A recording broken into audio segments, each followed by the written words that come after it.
Welcome back to the formerly Itsy Bitsy Spider Show that is now just the show. It's the formerly Itsy Bitsy Spider Show. It might be the Zardos Variety Hour.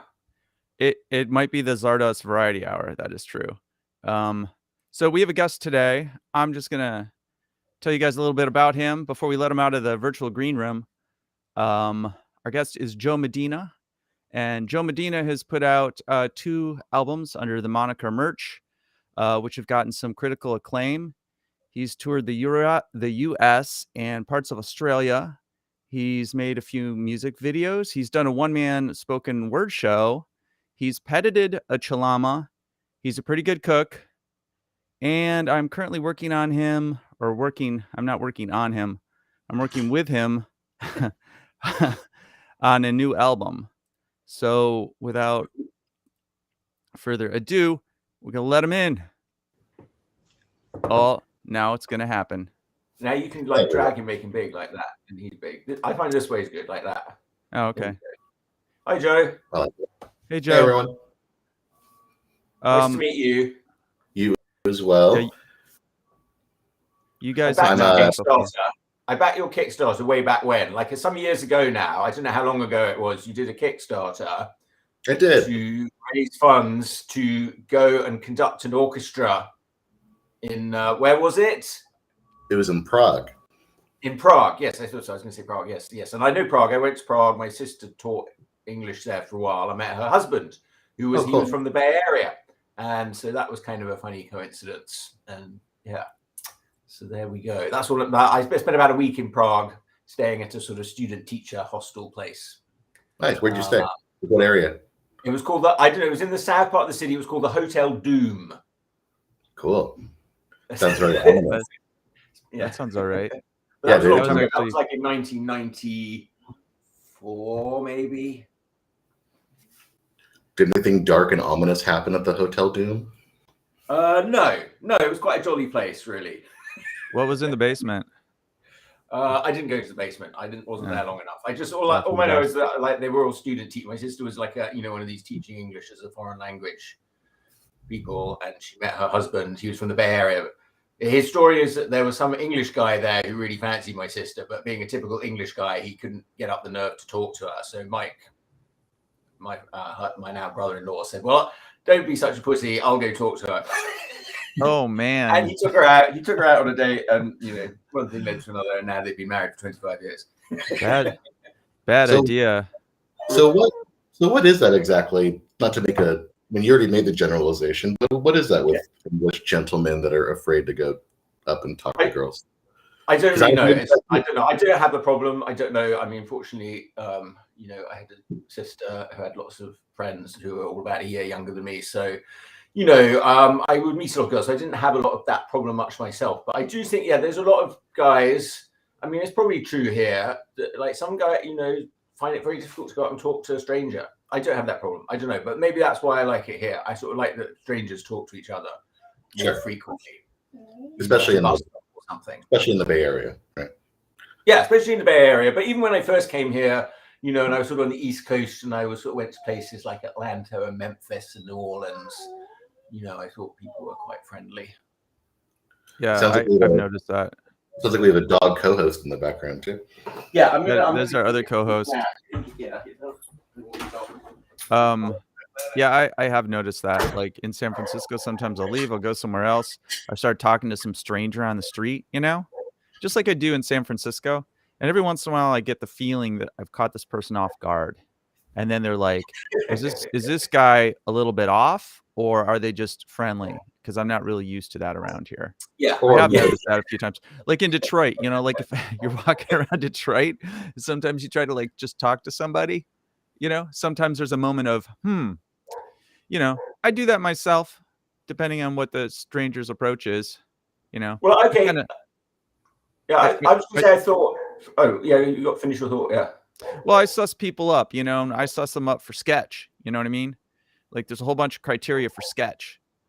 And if the sketch score comes back a little too high, then I have to be careful, Is this your own rating system you devised?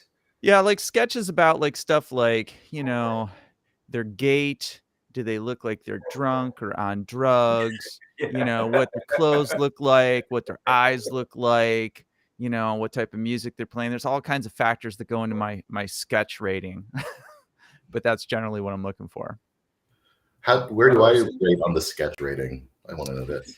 Let's see. With a 10, like an absolute no, it's time to cross the street, and a 0 is like, you know, somebody I'm really, really comfortable with.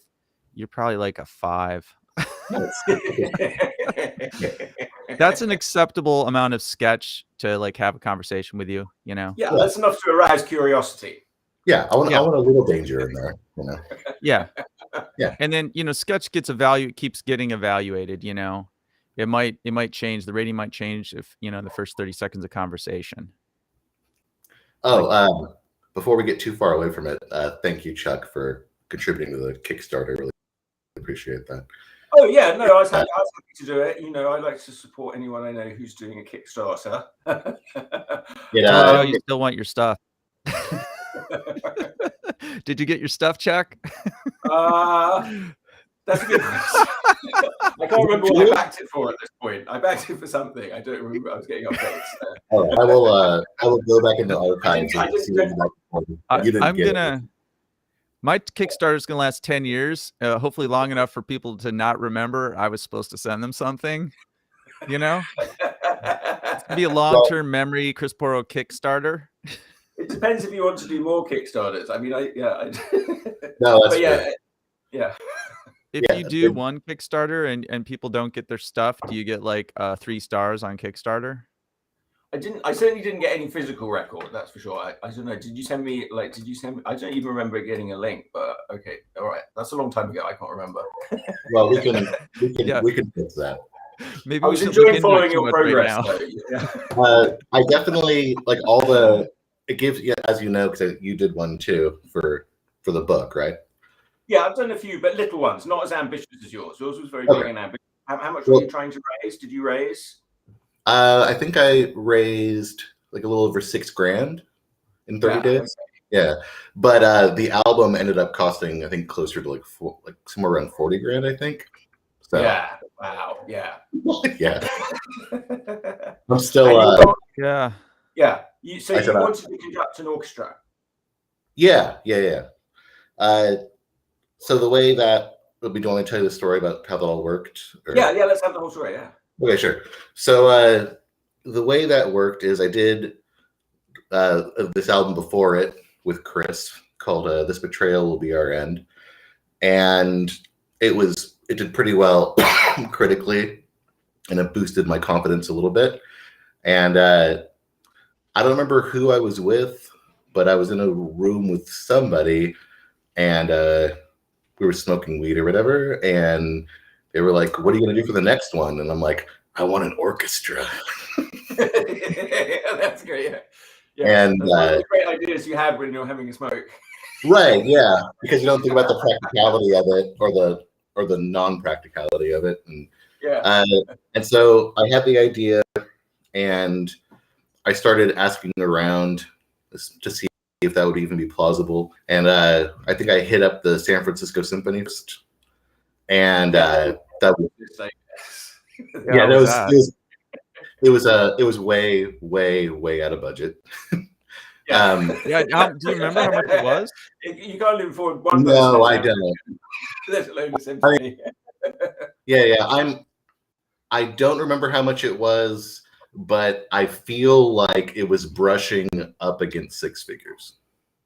Yeah. And ouch. Yeah. For like a day, for like a couple of days with that, how much would you get them for? Yeah, I mean, it was. Like I said, I don't remember, but I know it was brushing up against. I need to push that out of my head. It was that kind of money, you know. Yeah. And then where's the cheapest symphony? Yeah. And then I hit up the orchestra from my hometown, which was and I couldn't even afford that. I'm impressed that they have an orchestra because that's expensive to maintain.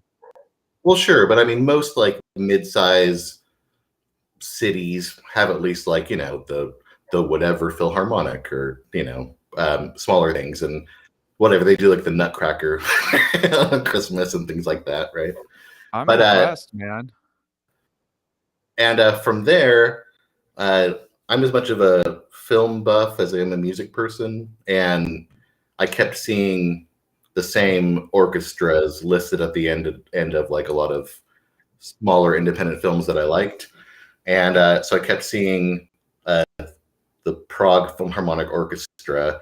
I think the movie that I saw them mentioned in at the end, it was like The Lives of Others. Have you seen that? And The Lives of Others? Yeah.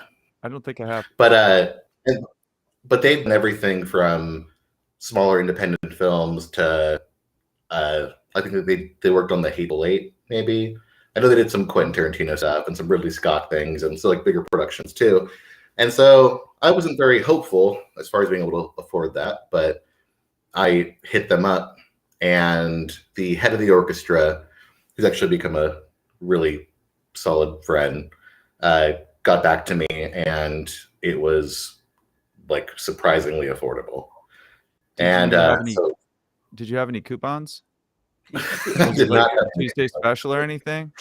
Well, even if I did have coupons, I don't think they transfer internationally. That's the thing. So, bummer. But yeah, but so they were totally down, and so from there, I reached out to some orchestral arrangers, and my first pick was Van Dyke Parks. If you know who that is, he's most famous for working with Brian Wilson on Pet Sounds.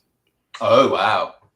Yeah, and he's done all kinds of stuff since then, because that was a long time ago, obviously. So he's done like stuff for Joanna Newsom and all kinds of things really over the years. He's also the guy that wrote that Frank Sinatra and Nancy Sinatra duet, Something Stupid, you know, saying something stupid like I love you, that one. And much better. Yeah. Chuck knows what you're talking about. Yeah. And anyway, and so I hit him up first and didn't hear anything back from him, but I randomly met his daughter, and his daughter was just like, oh, I'm sure that wasn't intentional. He loves helping out younger people and all that, so it just must have slipped through the cracks. But by the time I actually talked to his daughter and got the in with him, by that point, I had landed my second choice, which was this guy named Richard Hieronymus, who was one of the staff arrangers for the name. That's a good name. Yeah, that is a good name, Hieronymus. Yeah, Hieronymus. And he was one of the staff arrangers for the Wrecking Crew. And if you are unaware of what the Wrecking Crew is, they were the house band for, I mean, everything from like the Mamas and the Papas to just Brian chairs, kind of run it all down the line. I mean, like with like the like A-team LA session musicians. So he was one of the staff arrangers for that. And Brian Wilson, that's what I was trying to get at. Yeah. And I was able to well, he had done the string arrangements for this kind of cult album called by Val Steckline called The Gray Life, and which I liked a lot. And I was able to track down Richard Hieronymus through his like LinkedIn, I think it was, and figured out that he lived on this island off the coast of Washington on the San Juan Islands at Friday Harbor. I was able to figure that out. And I was Facebook friends with this other composer named Alex Shapiro, who lived on the same island. So I hit her up and asked if she knew Richard Hieronymus, and she was like, yeah, he lives right down the way. And so I sent her a copy of This Betrayal Will Be Our End. I asked her if she would get it to him, and which she did. And then maybe like 2 weeks later, I got an email from him saying, hey, I hear you got work for me. And and he's in his 80s and hadn't done anything. Yeah, and hadn't done like a major project. You brought that poor man out of retirement. I did. He was trying to enjoy himself on that island, and you. I mean, he was definitely doing stuff, but not at like the level of this project ended up being. And you know, he ended up being happy about it because it in his little local like island paper. They gave him like a nice big story for working on on the record. So that's cool. How big is the island? Like, is it a huge island? I mean, if don't there's a know paper on- actually. an island I can paper. get back. I can get back to you on. I can get back to you on that one because my my girlfriend and I are finally planning on getting over there in the next couple months to go pay him a visit because he's You're gonna go over to the he's island? older now. Yeah. Wow. Is what's Yeah, his 'cause name he's still like- there? He's Richard Hieronymus, and it's San Juan Islands, but his little area is called Friday Harbor. And I was trying to convince Chris to move to Maine, to an island. I found a nice property on an island in Maine where I thought we could operate our empire out of. I like Maine. It was a little remote, but it looked quite nice. There's a lot of Look little at- islands off the East Coast there that you could go and live on if you wanted. Look at I suppose there are Washington two too, though. I like that. How to Hire an Orchestra with Joe Medina. That's cute. Say that's. Where's that? Oh, I've it's got the caption up. You don't see the caption. Was it a caption? yeah. And so from there, and by the way, let me know if this is getting boring or too long because I can. No. We have no idea. And so from there, I put together a lot of the melodic components for what I wanted the strings to do and the horns to do and this and that and the other, and wrote as much as I could. I'm obviously not like at that level of scoring or anything, but composing's a sort of whole thing, and it's different. For sure. Composing a score to a movie or something. I know a guy in England who does that. Right. Yes.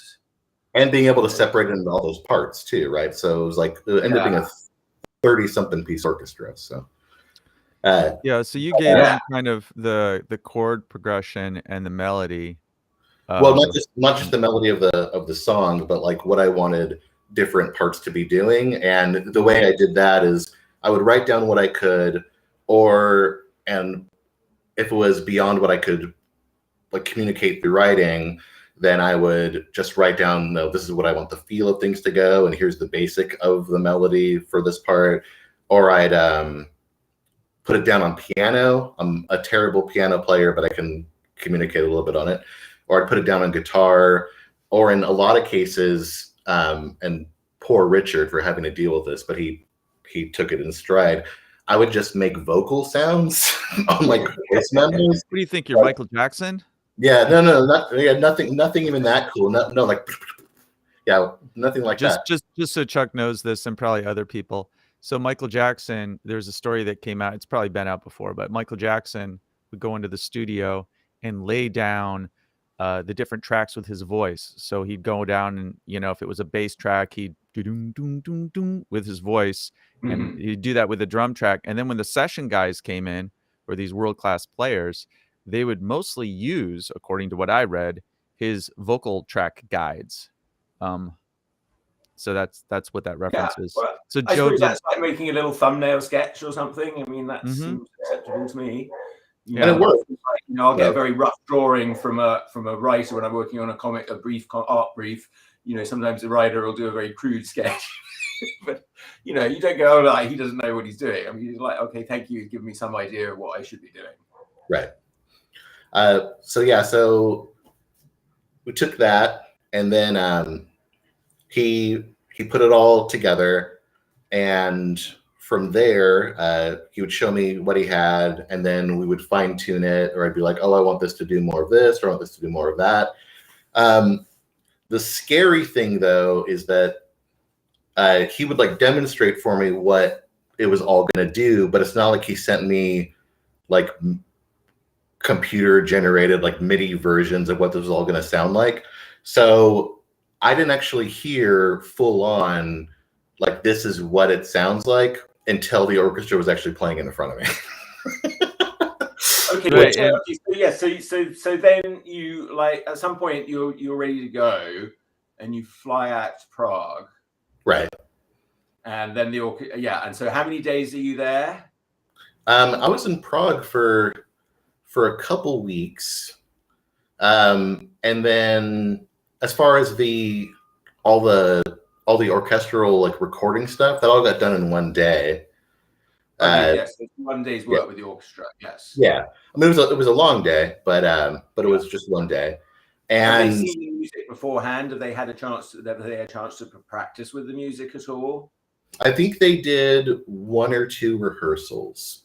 The way that happened is when I got there, and the day before, the head of the orchestra asked me if I wanted to come out and see the orchestra like rehearse the pieces, and I think I got a little lost on the way or something happened, but I ended up being kind of late, and it was this massive hall they were rehearsing it in, and I didn't really understand what was going on, but they weren't just rehearsing my music. They were rehearsing and then playing this big concert tribute to like the John Williams of Eastern Europe.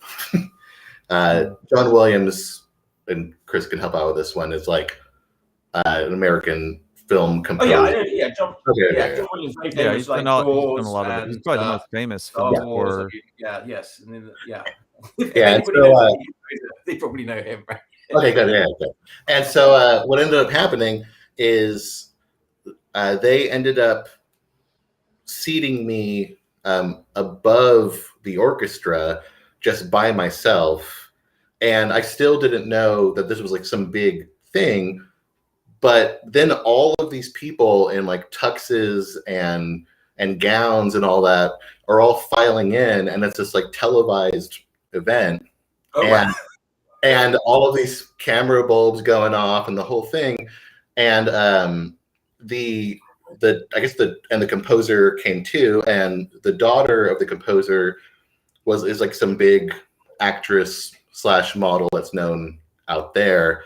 And so there's a lot of like paparazzi taking photos of her and all that. And then there's little me by myself, just like royalty, like above the orchestra in just like schlubby clothes because I think I'm just there to watch the rehearsal. And then suddenly I'm like on camera, and because people keep focusing like, who's this guy? He must be really important. And obviously, can I find any? Can I find any of this stuff? I was going to ask you if you got in any of the shots. I know I got in some of the shots because 2 days later, the place that I would go to for an espresso every morning, the girl behind the counter recognized me from the televised event. I'm looking for the European John Williams. Not a whole lot is turning up here.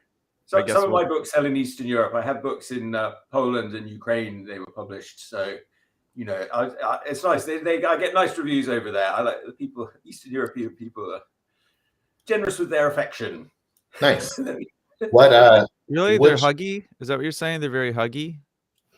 I don't know. They're nice. They give me nice reviews. They say nice things. They like my books. Oh yeah, that's right. We read some of those the other day. Yeah, we were reading some of those for which book was it? I forget, but we read some of them on one of the shows in the last week. Which of your books was the big one over there as far as? Well, I did all these search and find books, so there's 3 of them that are sort of more internationally published, which is Where's the Princess, Where's Santa, and Where's the Penguin. So Where's the Princess is like fairy tales, but I very much did it on like Grimm's fairy tales. I kind of went, or Hans Christian Andersen. I went back to the sources on those. Where's the Penguin is just kind of silly with penguins, but and the penguins escape from the zoo. And Where's Santa is just like all Christmas around the world. So yeah, I don't know, fairly basic. Although my one friend who's from she's from kind of Ukraine area, but like more Russian. Like she grew up in like a Russian bloc and escaped with her father, who was an engineer when she was about 8 years old out of Russia. But she's been very conflicted about this whole thing. She's got friends on both sides of the border down there. She was initially she was getting a bit annoyed, saying, "Oh, they don't have Santa and all this stuff in Ukraine. This is just like us trying to westernize them," which is definitely true. I think, I don't know, but after a while I got her to calm down a bit. But yeah, she'd heard a lot of she'd been hearing a lot of Russian propaganda from people, not that she's pro-Russia in any way, but when she was in they use Ukraine, this stuff she was hearing Russian propaganda. Like, no, her relatives are like in the sort of border area. They're on the Russian side of the border, but she's Jewish family. It's like, it's confusing down there, all these things. And they get, her family are getting all these messages from Putin about all this terrible stuff about Ukraine. The Ukrainians are all Nazis, particularly if you're Jewish and you're being told that the Ukrainians are Nazis. Then that makes them anti-Ukrainian. That might raise an eyebrow. Yes. Yeah. I mean, what I noticed in the media, like the mass media, like Colbert, NPR, and I don't really follow the regular news cycle because I think it's a waste of time, but I'm seeing a very one-sided story being presented. There seems to be no Russian story. There's no Russian narrative. There's only a Ukrainian narrative, and everyone's behind it. And I'm not an expert in that in this conflict. I haven't spent a lot of time looking into it, but generally when there's only one side of the story presented and it's so overwhelmingly for that one side, it makes me suspicious. Because if you took this into court, I guarantee you that the defense attorney for Russia would have some type of argument. He wouldn't just go in there and go, just let that prosecutor run wild. That would not be a court case. So no, I'm suspicious. Putin's argument is nonsense. He starts going on about Atlantis and all this sort of stuff and ancient rights and, blah, blah, blah, which is all bullshit. That checks out to me.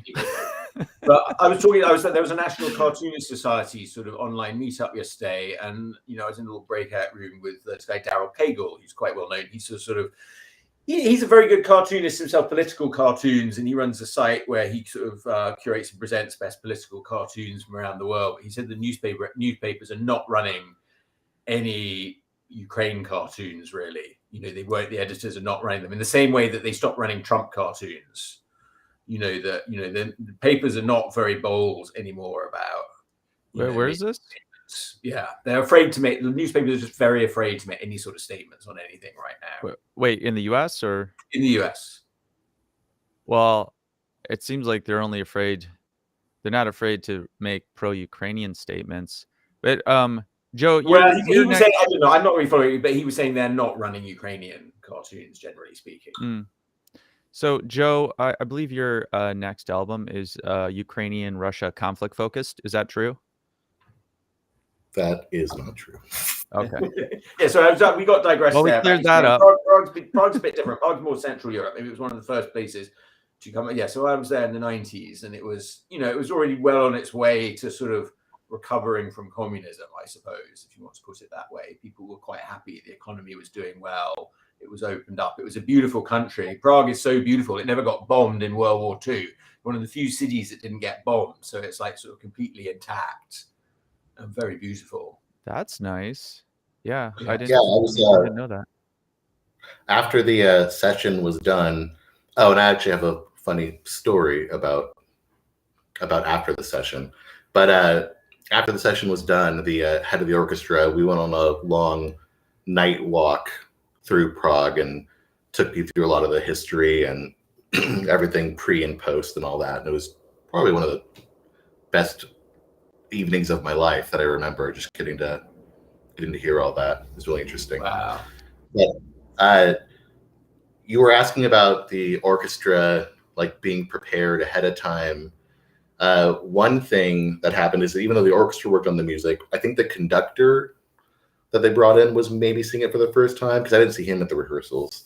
And I learned a valuable tip, which you can put into how to hire an orchestra. So one or two of the songs on the album, I like this thing that Burt Bacharach does, where he never really does any repeats. So the music is always constantly changing, or like jumping keys, or just doing little things. And so even though there's a verse, chorus, verse, chorus, verse, chorus, there's never like, the notes are always changing a bit, so there's never any repeats. And you'll notice this around like Christmas time, when like families have their little Christmas gatherings, and somebody's playing the piano and they're doing tunes, and somebody gets bold and wants to pull up the Burt Bacharach songbook, but they start, see, it's a bad idea, because I've seen it. Yeah, no, I've seen it more than once. They're playing it through, and they just keep getting stuck because again, there's no repeat. So, so anyway, on a couple of the songs of the record, I kind of went that way where the music is always shifting and it doesn't actually repeat like what the orchestra is doing.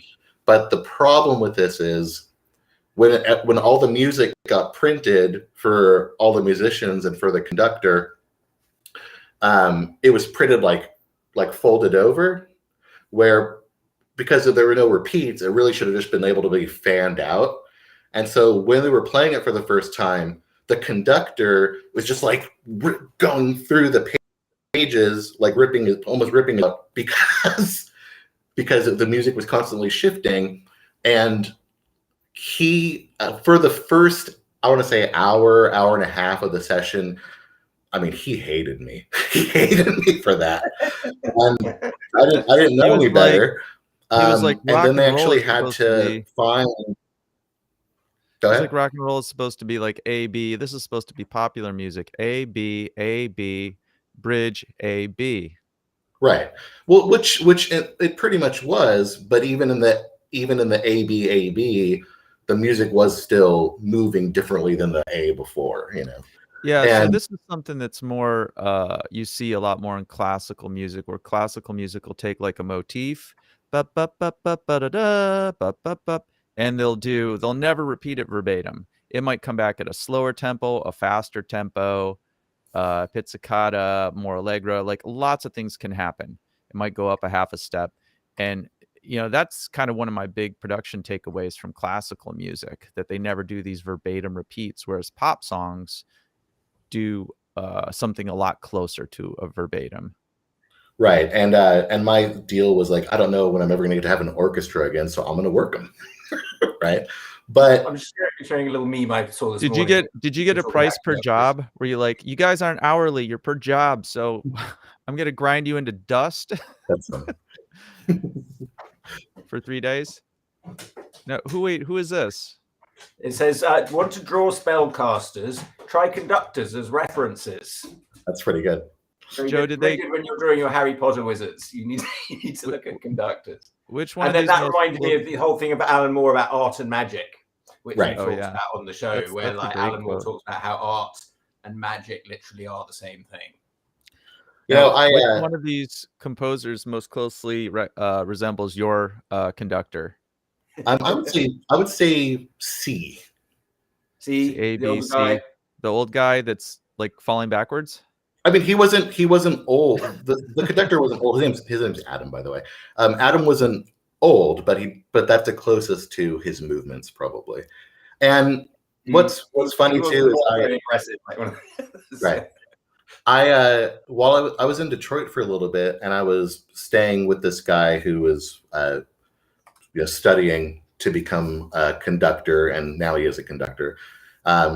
It's from Spain, and he took me through like what actually goes into conducting, like the various movements. And he showed me the movements, and I was like, okay, well, what else is there? And he goes, no, that's it. And I go, wait, you're studying 4 years to just do that? So it really is bullshit. It's not like Fame. I don't want to piss off the conductors of your audience, but there's got to be more to it.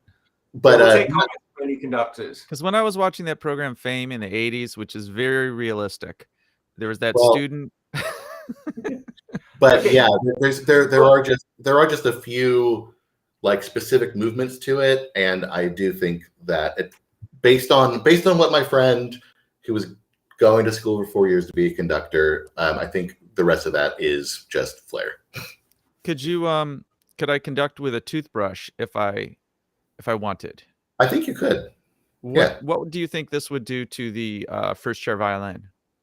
It's going to freshen their breath. I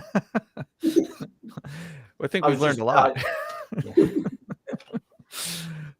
Just tagging my musician friends there who might know about these things. Why don't conductors use more definitely, interesting definitely. things besides that little pointer stick? I mean, they could use toothbrushes, they could use house paint brushes. There's so many things that they could use. They could use maybe live animals if they're rigid enough or don't need to move very fast. I don't see why they don't liven it up. Well, I think okay, Stalks of celery.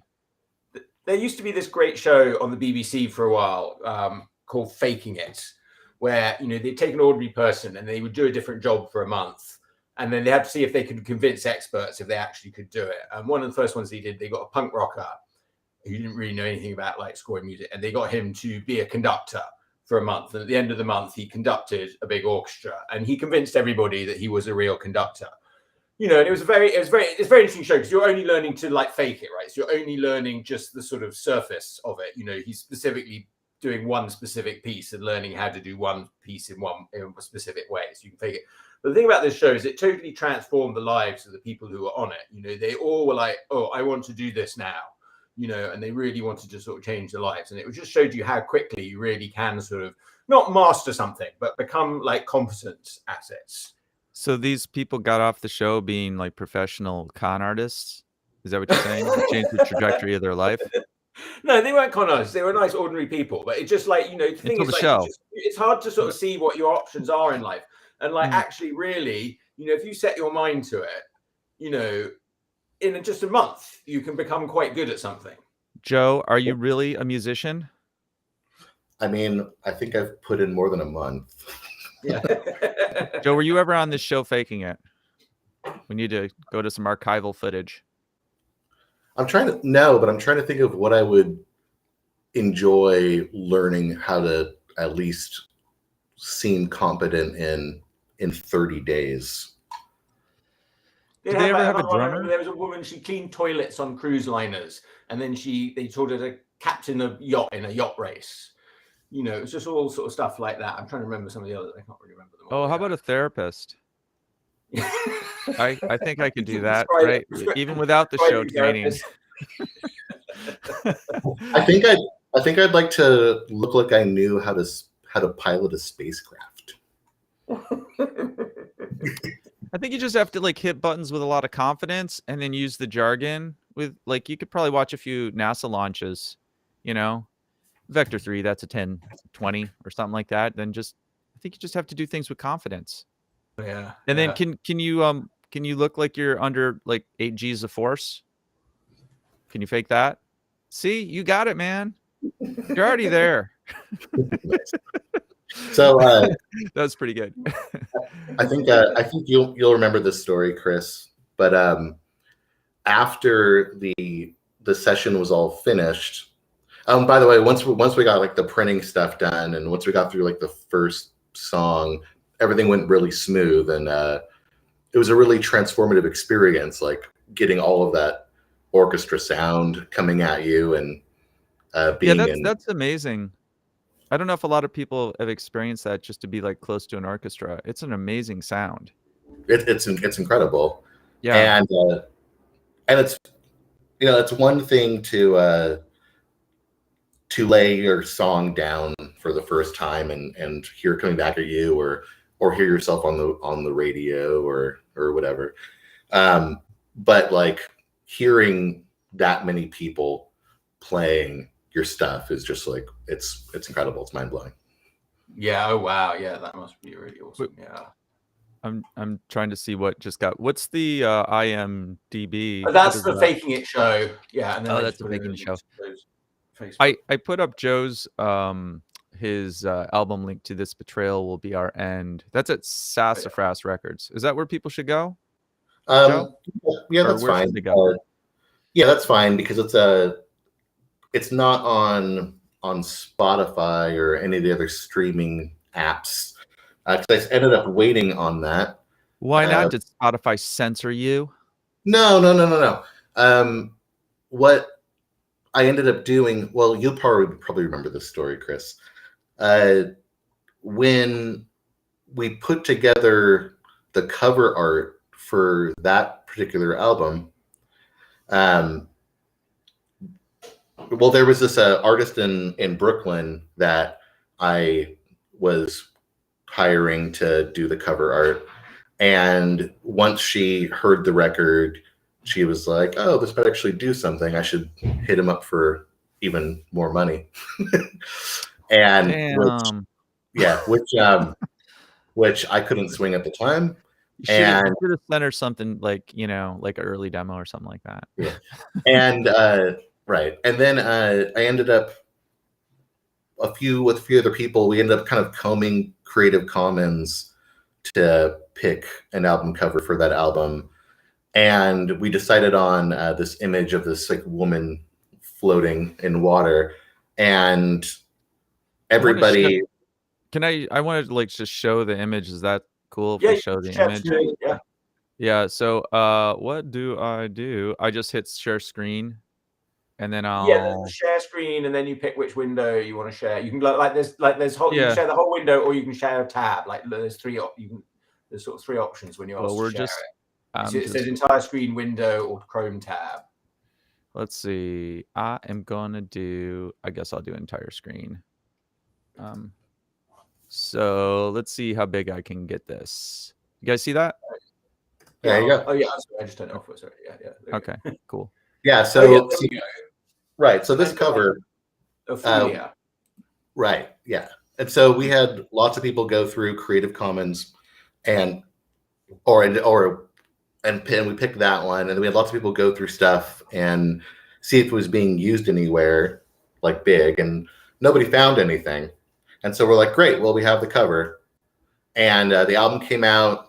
It was in hundreds of record stores, and it did, fairly well. I was able to not pay rent for a bit with the record sales. Oh, great.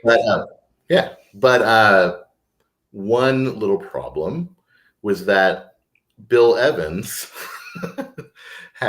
who's he gonna the guy who makes my sausage? No, but he was one of the all-time great piano players. Had an album called Undercurrent. If anybody doesn't know, he's a jazz piano guy, played with Miles Davis and all kinds of other people.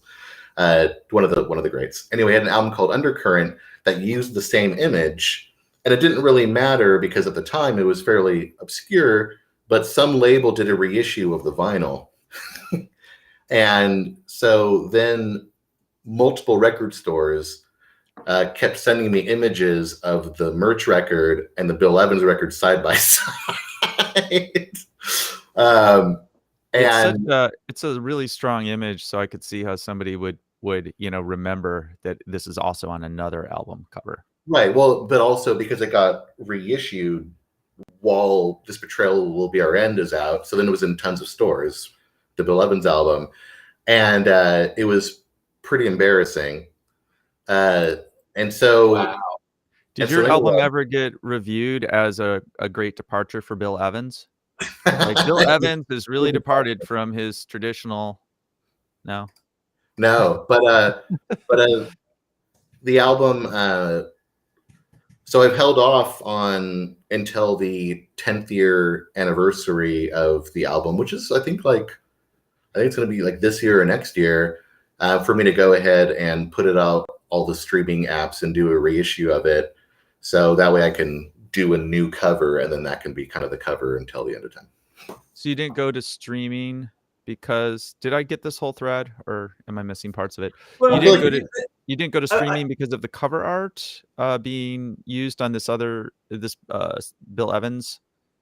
Yeah, and then for that album, I didn't do any music videos either at the time. And so I did like this monologue tour and some other things for it, but I didn't do any music videos for that one. And so I figured once I hit the 10-year anniversary, go ahead and get all the streaming apps, go ahead and do a music video. I'll probably do it for Condom in My Pocket and do a few other things. So that way it's reignited in the public consciousness, especially since it ended up doing, I mean, it did fine critically and all that, but Amor Bohemian definitely got like a lot more like mainstream kind of press than that one did. So the streaming... I'm going to digress about music and art a little bit here, and they're working together because if I draw a picture, say, of a desert, and then I could, and then if I add a little bit of movement that'll do something. If I add some music, then I've got a movie. I can add some sweeping Lawrence of Arabia music or some Dune music or whatever. You've got something happening. And in a similar way with certainly in the old days, like album covers used to be hugely important. They're less important now, I suppose. But it's very interesting how the art supports the music in that aspect, and then the music supports the art. I mean, yes, music sort of works in a much more sort of subconscious way, I suppose. Yeah, and I still definitely take like the album covers pretty seriously, I think, because I'm a bit of like a vinyl nerd, and so I think of it as like the whole package because that's just kind of how I grew up. And you've got like a big piece of art. You've got a big piece of nicely printed art, that you could really look at on an album. Yeah, and I have found that in record stores, I mean, I do this, and I didn't know if other people do this, but when I'm in a record store, sometimes I'll pick something up just because I think the cover is cool. So if the cover is cool, then or if I'm intrigued, then I'll, at the very least, if I don't pick it up, I'll look up more about it. And now we have up Amor Bohemian, which is the one with the orchestra. That what I wanted to tell you about is once the session was done with the orchestra, and all the orchestra guys were really cool, by the way. Once we got past that first song and everything was going smooth, we were like, all the orchestra guys and I were like taking cigarette breaks together and all that. And they're all in their proper clothing and I'm whatever. And they were all really sweet guys. But when the session was all over, the conductor and the head of the orchestra and I, we went to a nearby pub and got some rounds. And the recording studio that we recorded in, it was right near like Prague's like red light district, and that's kind of where the pub was too. What's legal there? Are there prostitutes and windows? Is that the way it works? That's Amsterdam and Hamburg, maybe. I don't know if Hamburg has that too. Certainly Amsterdam. Yeah, no, I didn't see anything like that. Yeah, so I don't know what's legal or illegal there, but there was definitely like stuff going on. But after the session, we're at this pub, and a few like tables down were a group of English guys with their girlfriends, and I don't know what started it. Maybe it was just because I was an American, maybe because I looked, a little different than they were accustomed to, or whatever it was. But one of the English guys started throwing stuff over at me from their table. Was it a chip or a fish or anything? No, it was heavier stuff. By some heavier point, stuff. At some point it ended up being like glass ashtrays and things. What? Oh wow, like a real yacht. Yeah. And none of them hit me. There are a lot of England has quite a good number of thugs and yobs. Sure, a yob. I like that. Yob. Well, a yob's sort of a nice word, in a way. But yes, a yob. Yeah, there's a root vegetable. I like it. Yob. Yeah, and so thug, vandal. Fortunately, we don't arm them in England. The thing is, but the incidence, that's interesting. I read a good statistic once. Incidence of violent crime in the UK is the same as in the USA, but you're 10 times more likely to die from it here. Like in the UK, you'll just get beaten up. But I would be a lot more worried, like walking home from the pub in my nice, Basingstoke, England, sort of Hampshire, sort of suburban southern England. I'd be a lot more worried to get back getting beaten up on my way home from the pub than I would do, walking around here in the Excelsior. People are right.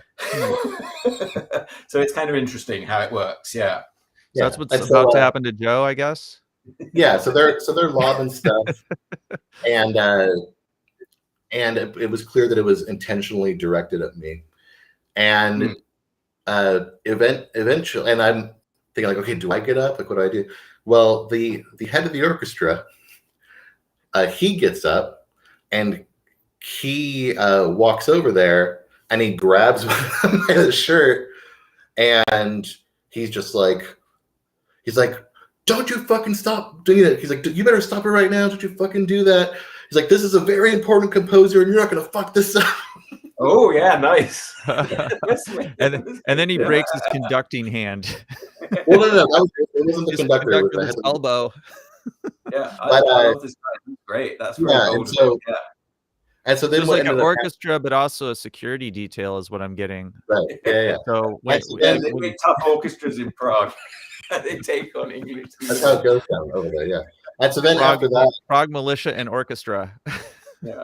And so then after that, the not the guy that was doing the throwing, but one of his mates came up over to us. I mean, his job. Yeah, and apologized. And he was just like, "Oh, what can I do anything to make it right? Can I buy your beers? Can I do whatever?" And we were on the way out already, and so I was just like, "Well, you got any cigarettes?" And he's like, "Yeah, I got a fag." Yeah, that's what they call them. Yeah, we're not bumming fags in England. Yeah, man, you're triggering my inner wokeness here. So I was just like, he was like, "Yeah, I got it." When he held out to give us like one or two, and I was like, "I'll just take them." And so it took a whole pack of cigarettes, and then he left. Then you found out. How did the guy react to when the orchestra guy grabbed him? How did he react to that? He was dumbfounded. Yeah, he was not expecting that to go on. I wonder why he's doing it. I don't know. I know that mentality. You come across it a lot in Britain, especially when they go abroad. Then they like to I think if the what's that pointer thing called? It would have been cool if he got that pointer thing out and smacked him across the face with it. Yeah, one of those dramatic poses. Isn't it just called a wand? Is it? I feel like it has. I think it should be called something more like exotic, like something less a wand. A conducting wand. Is that what it is? That's the sound right. Somebody needs to. How about a music dong? Well, I guess the lesson is you have to stand up to bullies. I mean, that's the thing. They nearly always crumble when you stand up to them. Look at Putin right now. Ukraine's standing up to him and he's crumbling. There's nothing there. When they're at their most aggressive and violent, they're usually because they're at their weakest. Before we get back into Ukraine, I just wanted to, because if we're going to stop this at 10, I just wanted to talk a little bit about the new album that you're working on, if you're up for it. To talk about, because you are in progress right now. I am. Yeah. So tell us about that progress. What are you working on, Joe? Okay. Well, wrote like bits and pieces. I mean, everything from like bits and pieces to full songs. Wrote about 100 for the new album.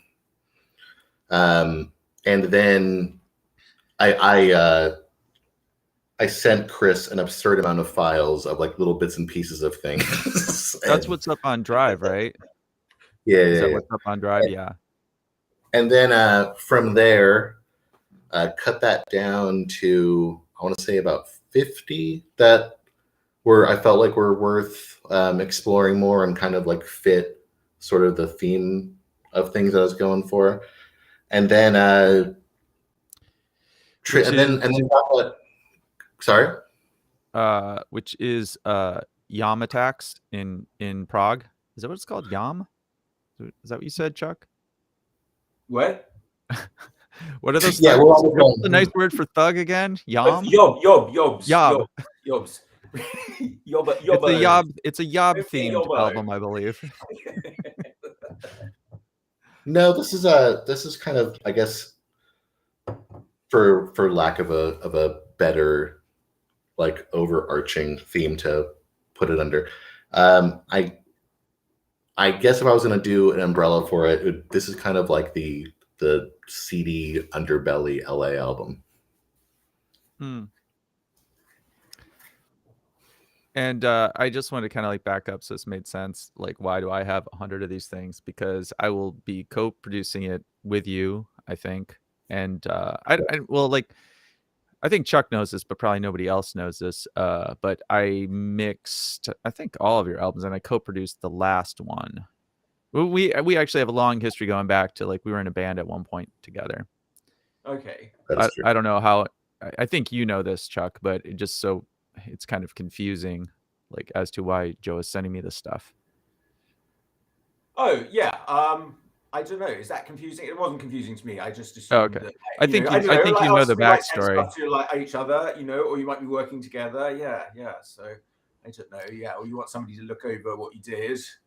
So you wrote, like, you've got like these 100 like bits and pieces of songs, and then you're gonna whittle it down to. You froze up on me, sir. How about now? Am I froze? Oh. Yeah.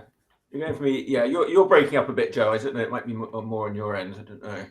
All right, hang on. Let me scoot that. All right. If you can just sit on top of the Wi-Fi. Yeah. Just don't move very much. Put your nards on the antenna, and then the streaming will be stronger. All right. Plug your finger into the wall socket and create a Tesla effect through your body. Hold a cat. Yes, stroking a cat. To be stroking a cat. So you wrote all this stuff. So so there's this idea that you basically you prolifically write, and then you whittle it down. And there's been some stories on some big is it Ariana Grande who did this thing where am I messing up her name? Is that why you're laughing? Was it Carly Rae Jepsen? Okay. I'm just going to defer to you because you can remember names and things. But yeah, so there's this idea that you overproduce and then you whittle it down to. So that's right. That's what you have been doing for a while. Yeah, and then took that down to about 50 that wanted to explore more, and then took those out to London to work with somebody out there. And then got that down to about 20. And then from there, from the 20, worked that down to the 14 or so that are going to be on the record. And then now what's going on is we've got those 14. And so figuring out what all the instruments are going to do, talking to Richard again, to help out with the string stuff on a smaller scale than a more bohemian, just because a lot of the more traditional instruments are going to be doing a bit more of the heavy lifting on this one. Is his friend still there hanging out with him? We're not going to talk about that. I hit a sensitive area. No, I mean, I don't know. Yeah, you could say yes or no. I mean, I will not pursue this. But it's not that simple. Okay. All right. Well, anyway, it's going to Richard, and he's going to help arrange it again. Richard on the island. Yeah. Right. And so he's helping with the strings. And so I think this week, probably in the next couple weeks, should have things ready to go for at least like one song, maybe to at least be the demo of it with everything on there to hopefully be ready to be heard. And then the goal is to get the album all done so it can come out like the first quarter of next year, but at least have a few, like 2 or 3 of the singles come out this year. I was listening to that song that you sent me. I don't know what the actual name is last night. And it's really pretty. It almost brought a tear to my eye. But I did have a bottle of wine first, and then I got on my guitar and did a whistle run through it. I don't know if you got that. Did you get any of that last night? I did get it. Yeah. Oh, okay, cool. I did. Did you recognize it? Of course. Yeah. Can you use my whistle solo at the end? That's pretty fierce. We'll need it a little more high fidelity, but yeah. But I even played it for Cinda, my girlfriend, and she got it on the first line So So that's good that she got it right good away. I job. don't know if it's It in the was- right key, or I'm even using. I might not be using your exact chord progression or melody. You're not, because it's tuned to a double drop D. Okay, you touched on another theme there that we've had going through the shows about, like, you know, the difference between, like, you know, something that's very highly, you know, polished. You know, you're working with the orchestra, you've sort of got all these things, you're pulling out all the sort of production stops, I suppose, and, you know, making sort of something sort of, you know, you can make something that's very intricate and detailed and finely polished, or something can be sort of very rough and sort of punk rock and not really worrying about all that stuff. And, you know, then you're sort of done a lot more quicker. You know, that's the sort of trade-off that you can make in art. Sometimes, some, you know, in some ways, like when you're drawing, like some of the initial rough sketch, or just sort of going right in with a pen and doing something gives you a much more sort of visceral effect that might sort of communicate the emotion a lot better. And then the more you sort of evolve and work at it, you might get something that's more tighter, but not as visceral in some ways. But usually the tighter work is the thing that will appeal to more people. People tend to respond to, like, how much work did you put into it? A lot of times, I find, in terms of, you know, the audience response. So, you know, it's kind of interesting. I don't know. Yeah, I don't know. That's just a theme we've been talking about. So I don't know. How do you feel about that in your work? Do you tend to go for something that's more sort of polished and finished, or do you like something that's a little rougher, or do you vary between the two? For my own stuff, I definitely, Chris can attest to this, but early on, I was much more of the unpolished. Like sometimes the instruments would even be out of tune, or things would be playing in wrong keys and so on. And then I think at some point I realized that, you know, once I knew that my stuff was going to be in record stores next to the stuff that I grew up like loving. I mean, I grew up very much into punk rock and all those things too. But as far as, like, if I was going to put something on record, on like vinyl, and I knew people were going to be spending their money on it, I definitely decided that I wanted to do the absolute, like, best that I could. And obviously, for some people, the best that they're going to do is like really like hammering down their performances, like, for people and getting that like super tight, and like that's great. But I definitely wanted to make things as like technicolor as possible. Right. Yeah. Because I felt like if it was going to be next to that I loved, I wanted to try my best to make it be able to stand up to that. Yes. Well, it's got to stand up in the marketplace at the end of the day, I guess. Yes. Yeah, that's kind of what I always shoot for. I shoot for, like, I look at the music that I love the most, and I try to get into that same category. It's hard. Yeah, and with it is, and with Amor Bohemian, the first like major review of it, I know Chris was pretty excited when this happened. First major review of it is. I'll go read it. Sure. Yeah. Where is it? Well, you can look it up. It's the Vinyl District, and if you look up the Vinyl District graded on a curve, Amor Bohemian. I remember that one. Yeah, so they're like a really prestigious kind of all vinyl reviewing site that I've loved forever, and they gave Amor Bohemian one of the only A's of like the year. And I remember joking around with Chris, because obviously this doesn't really hold up, but it got like rated higher than like the reissue of like In Through the Outdoor, Led Zeppelin. So I was like, Chris, Led Zeppelin, which is Led Zeppelin. Although it's not my favorite album of Led Zeppelin. Let's see here. Let's see what we got here. Boop, boop, boop, boop, boop. I don't know what you guys are seeing. Yeah, you don't know what we're seeing.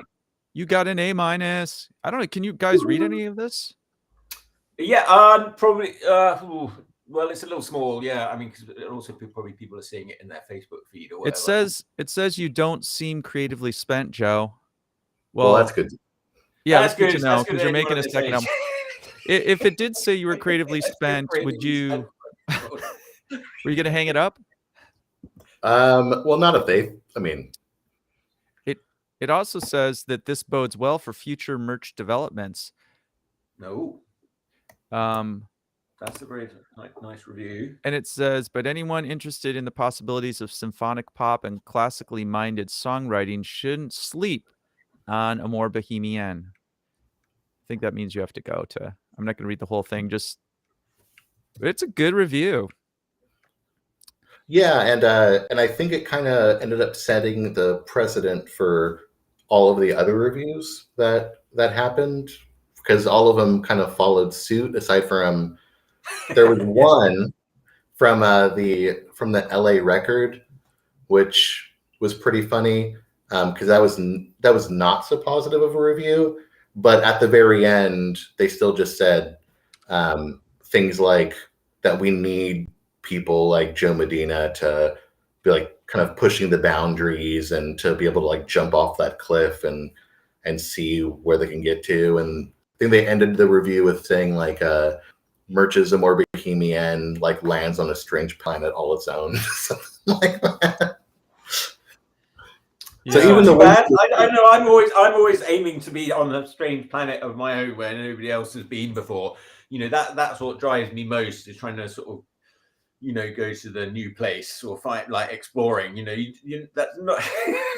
I suppose the most successful things, you know, like Harry Potter, they're a sort of mix of the old and the new, for example. Sure. You know, I mean, you know, it's like, you know, the things, everything in the Harry Potter series, you know, it's very familiar. It's all been seen. Everybody knows it. And then she's just mixed it in a different way, sort of thing. You know, put her own spin on it. You know, right. If you go too far out, people are like, well, what the hell is he doing? So you want to be a little bit familiar, I suppose, for maximum success. Well, what's funny too is like I always get worried when I'm making the record.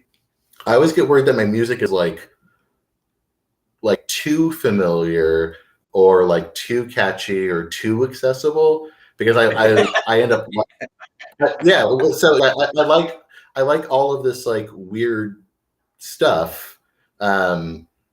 Like everything from like Skelzy to Shoo Shoo to all these different things that are pretty like kind of on the fringes. I believe it's pronounced Zai Zai. Is that true? Yeah, totally. I don't think that's true. and anyway, so I like all this stuff, and so when I'm making my music, I get worried that it's like too nice. And then the reviews come out, and then I realize that it's probably not. Yeah, there's something that happens. Don't judge yourself. I guess that's the Andy Warhol quote I like. You know, make art, and while other people are deciding if it's any good or not, make more art. Yeah, no, that's a really good quote. I also I think that there's a danger in losing perspective, getting in this kind of esoteric world where you're so far in it you don't perceive it the way a general audience would, you know? And that's something to be careful of, you know? In general, I like music where you don't really have to be super familiar with the style of it. You just like it, you know? Like, I'm not a huge punk fan, but Fugazi pretty much, well, if you want to call them punk. Does anybody want to call them punk? Okay, let's call them punk. But Fugazi instantly appealed to me, and I'm not really a punk fan, you know. I love music. Depends where you are on your journey, though, with all these things, isn't it? It's like modern art. People, like most people, like you know, certainly if they don't know anything about art, they're like, "What the hell? Anyone can do that. That's easy." Blah blah blah. But you know, then the more you know, the more you go down the road, then the more you're like, okay, well, I've seen all these things before. You know, what's the new thing? So then, you know, but then the more you know, the more of sort of eclectic your tastes become. As the man in the street, Right. the average person knows nothing. Yeah. The And I average would person just knows say, nothing. Right, and at the end of the day, it That. just comes down to if it makes you feel something, right? So, and those people that think they can do modern art, maybe they should try a few pieces and see if that's actually true. Because I remember a time when rap wasn't when hip hop wasn't considered music and sampling wasn't considered music. And I suggest that all these people try to put out a hip hop album and see how well they do. I recommend the movie Art School Confidential on that subject. I think I saw that. Definitely, you need to watch it. Yeah. Isn't that kind of like a expose on? It's by Daniel Close, who wrote Ghost World, which was popular, and it's a story about like set in an art school, but there's been a murder, and then it's I don't want to tell too much. It's a funny comedy, but it is a sort of expose of art school, and it is a bit damning of art schools in general, but not really of the people that are in art schools necessarily. Or it's just. The whole culture of art and what is popular, and there's been a lot of discussion of that lately, I mean, it's a certain sort of market for certain people. It ends up being quite sort of specific, the number of people who've got enough money to be buying expensive works in art is a fairly sort of small pool. And so what have they all been convinced to think is good? And that kind of is good. It sort of ends up being quite specific, really. Yeah, there's that whole thing about whether like fine wine art and like what's the scammy side to it. I don't know if you guys saw that. Side, I mean, the whole market was sort of invented in the 20th century, with the the impressionist painters sort of coming along, and it sort of started changing. The whole model started changing from basically before that everything was just commissioned by rich people, and then around about that sort of time. It was still rich people, but it was more like, okay, these guys were promoting it, they were being promoted, this is the sort of thing. And, then it becomes, and then the art market sort of moves to New York, and it becomes fairly sort of, it's a game, and you've got to be in the game and play the game by the rules that are being established by the people that are running the game. And now it's kind of like an industry or a market or an investment opportunity. Yeah. I don't know if historically it was working like that.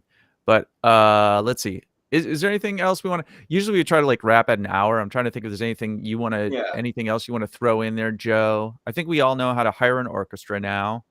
We know that conductors are faking it.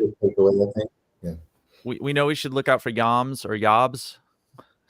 Watch out for yobos. We've got some movie recommendations. Yabos. Anything else you want to add?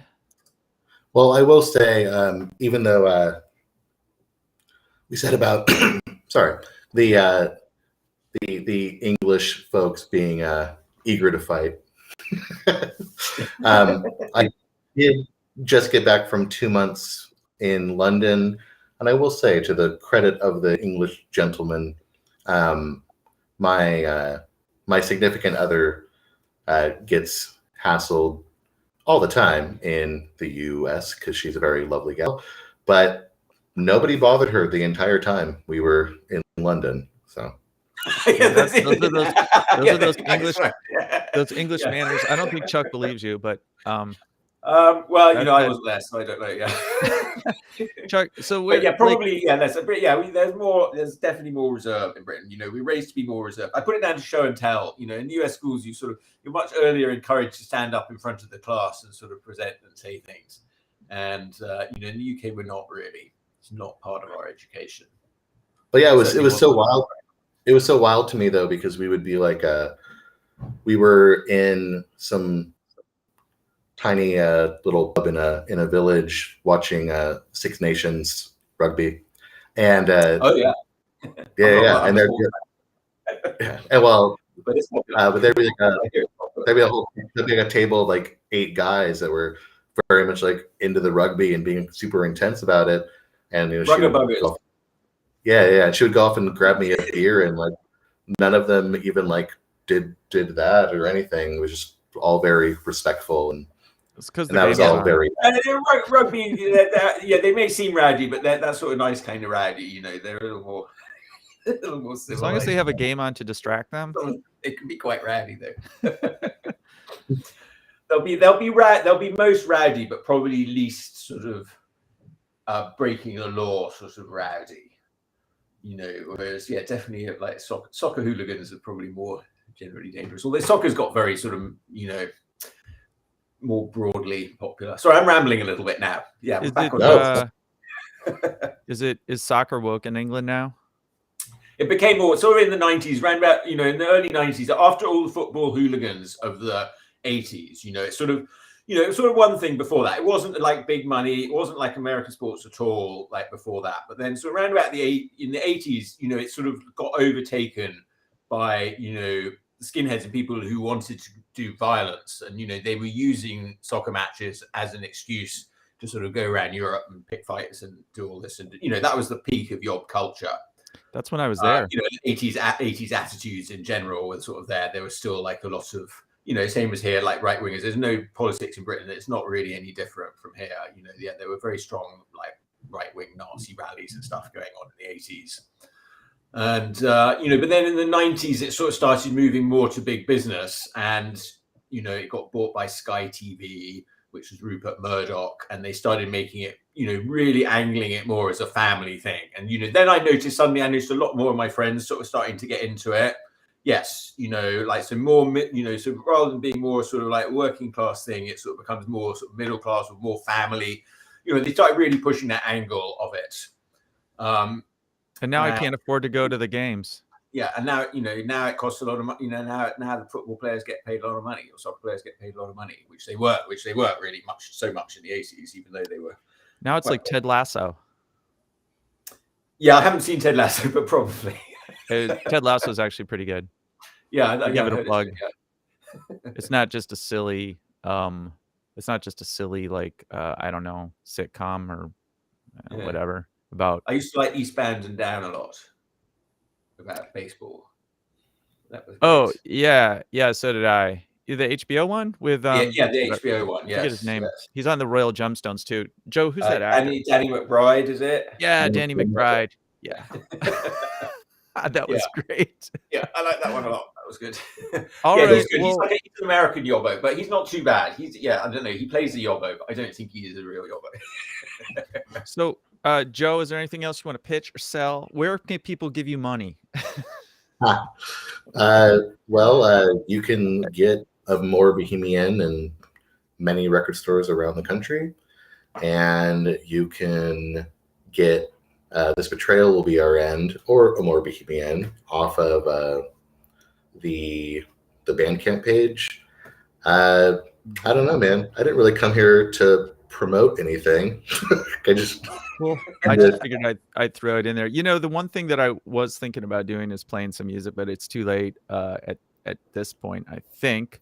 Is it? But we'll have you back, and you can play whatever you want. Like play demos, play this, play that. Yeah, I'd be down to show off. I'd be down to show. Well, this is this is show business. Yeah. I'd be down to show some of the like works in progress and things like that, or maybe even like when something's completed, maybe show like what it starts as and then how it ends up, so you can kind of see the process. Yeah, that's super cool. That would be great. Yes, I mean we're just sort of doing conversations with people that we know who are doing interesting creative things right now. But I mean we want to keep it going and have people back if they want to come back and show us more about what we do and get more in depth on things. Yeah. And Chris can attest that I have my production choices as far as the way I like to do things can be fairly esoteric. So I'm sure people would get a kick out of how some of that was done. Yeah, I would love to have videos of Dewey and all that hardware gear that we have. Or me, Dewey, or me singing into a trash can and things like that. I was gonna bring that up. I say, like, why use a great sounding reverb when you have a trash can? I mean, that makes no sense. I was gonna say, if anyone's got any comments to send in to Joe, post a comment. We'll see your comments. Last chance before we're done with him today, I guess. We should think about some like bookends on this show, Chuck, if we keep doing it, like some visual bookends, like we did with We Itsy need Bitsy like some Spider. titles or something. Yeah, this is that was a bit long though. Probably need about 30 seconds or something of intro. We need a name for the show, and we need to figure out what the hell we're even doing. I don't even know, but and I'll do a really short, stupid theme song. And we need Dale. He wasn't around today. He may not say his alarm. Yes, he's been a bit under the weather. Hopefully, well, I'll get him on here on Friday. Dale's our other kind of regular person. He's more of an art expert, though. Yeah, we have him more on the art shows. He's also an advocate for the voiceless cats of the world, and also for Zardoz. Yes. Do you know anything about Zardoz? I know the outfits and the. Do you have one? And that thing. Yeah. Dale. We'll talk about Zardoz with Dale for hours. You know that'll go. That's always good. He's a big fan. I haven't seen it all yet. If we send you a Zardoz mankini, can you model it on the next time you're? I could. All right. Yeah, y'all. I gotta. Oh, go ahead. All right. You're no, right. I'm saying. Yeah, thanks so much for spending so much time with us, Joe. That's great. Yeah, I'm just going to unlive us, and we can stay in the chat for a second.